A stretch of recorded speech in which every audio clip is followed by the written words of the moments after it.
Hey there, Keith at Custom Works, and got a kind of something we wanted to talk to you guys about, something that you guys will probably run into, something that we recently ran into. After boasting about how reliable and awesome the engine in the Custom Works Camaro has been for the last 12 years, I had a problem. You know, really don't do a whole lot of street miles on it anymore just because of how tired it is, and you know, really just kind of try to limit the use of it. But we did. We went to a show and we put, you know, probably about 40 miles on it, and just noticed going down the highway that it had a bit of a surge to it, kind of a stumble. Really felt like it wasn't running on eight cylinders. So we got it back and did some diagnostics on it, and I'll tell you what, one of the things that we do all the time and we use all the time is one of these. This is an infrared temperature gun, right? And I've had this thing for like 20 years, and I think I paid $50 for it. I think you can get them even cheaper now, but this thing's great. Really, so what I did was ran a test on this thing, and you know, just kind of go down and check the temperature of each pipe, you know, while it's running, go down the thing. Notice that the front 4 cylinders were around 600 degrees, and the back cylinders were, you know, somewhere around 300 degrees.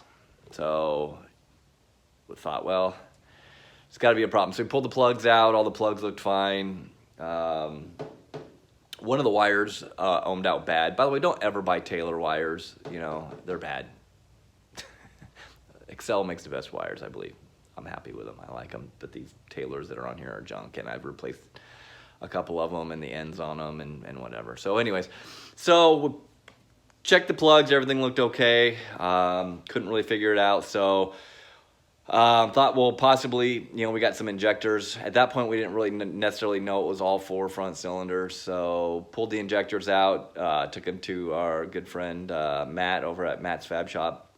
And we ran them through his cleaner and his little flow bench, and they all came out really good. These are just some of the Holley EFI, I don't remember what they are, 42, 48 pound injectors, and they were beautiful. They were all really, really close and was good. So put it all back together, drove it, and it still had the same kind of stumble on it. So that was very discouraging. So one of the things that figured out was this engine, this intake manifold, is a Holley Stealth Ram. Holley Stealth Ram is kind of like a tunnel ram. It basically has 4 cylinders that merge, you know, on the front, 4 on the back, and then it's got a common plenum on the top. And if you notice, that is not the typical usual plenum that we run on this thing. And so we figured there's got to be an air leak somewhere going to that front bank of 4 cylinders, and that's why those are running lean, because if it's hotter, chances are it's going to be lean. So anyway, so we basically pulled the carbon fiber plenum off, and we had a pop through the intake recently, and I think it's got a split in the seam here. This thing's actually 2 pieces. I don't know if you can see the seam in there, but and we've had to do that before, and I've pulled it apart and re-glued it back together, and everything was good. So with the limited time left on this thing, we decided we're just going to take the stock plenum off and put it back on the engine, and you know, see what it does. So we did. We put it on there, and that seemed to fix it. You know, at this point, the engine's tired, and it's got so many miles on it. And, you know, really, we just want to make it through the rest of the season. We got 2 more racing events to do, just autocross events, and that's pretty much it. And then we're going to park this thing and put this pretty thing in it. So anyways, this is the new motor. This is the 416 LS3. And it's a pretty happy little motor. Well, hopefully, anyways. And if we could get nearly the years and miles out of it that we have on the current one, that would be super awesome. And yeah, so anyway, so that's one of the things, you know, really, if you have a tuning issue and you're trying to do some diagnostic stuff. Sometimes with LS motors, we'll move coils around, plugs around, you know, basically find which cylinder's not really firing, which one's not pulling its weight.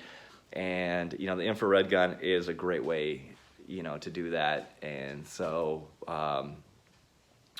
use it and, you know, try to figure it out. And you know, variances, so the temperatures that we were finding on the cylinders, once we fixed everything, you know, at idle, just running up full temperature, you know, they're somewhere in the 300, you know, this engine was 330, 40, 50 pound or degrees, and you know, some motors are somewhere between 300 and 400.